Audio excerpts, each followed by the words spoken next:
संतरे बेचने वाली बूढ़ी अम्मा की कहानी, जिसके पास एक नौजवान लड़का हमेशा आता, हमेशा संतरे खरीदता और खरीदे हुए संतरों में से किसी एक को, उसकी एक फाक को चखते हुए कहता, अम्मा देखो ना, ये तो कम मीठा है। और अम्मा हमेशा दूसरी फाक को चखते हुए कहती, नहीं बेटा, ये तो बराबर मीठा है। फिर भी ये लड़का बड़ी बेरुखी के साथ उसे खुले हुए संतरे को वहीं ठेले पर छोड़कर चलता बनता। अब इस नौजवान के साथ उसकी पत्नी भी हमेशा हुआ करती। एक दिन पत्नी ने पूछा, ये जो तुम हर बार अम्मा के ठेले पर पहुंचकर नौटंकी शुरू कर देते हो, ये संतरा तो कम मीठा है, ये संतरा तो कम मीठा है। संतरे तो मैंने भी चखे हैं, बराबर होते हैं, लेकिन फिर इस नौटंकी के पीछे राज क्या है, चाहते क्या हो तुम? इस पर लड़के ने अपनी पत्नी को एक मीठी सी मुस्कान दी और कहा, मुझे भी पता है कि सारे के सारे संतरे बहुत ही मीठे होते हैं, लेकिन तुमने कभी अम्मा को देखा है?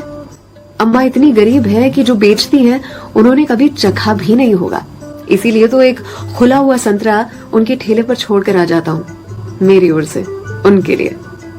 अम्मा के बाजू में जो सब्जी वाली थी, उसने एक दिन कहा उनसे, आपको पता है ये जो सरफरा आपके ठेले पर आता है संतरे खरीदने के लिए, इतनी चिकचिक करता है आपसे कि आप नाप तोल में उसे ज्यादा संतरे दे देती हो। इस पर अम्मा ने कहा कि वो कभी मुझसे संतरे की मिठास पर चिकचिक करता ही नहीं है, वो ये चिकचिक करता है मुझे संतरा खिलाने के लिए, एक छोड़कर जाता है। क्या मुझे पता नहीं है? उसकी चिकचिक में भी उसकी प्यार की मिठास नजर आती है।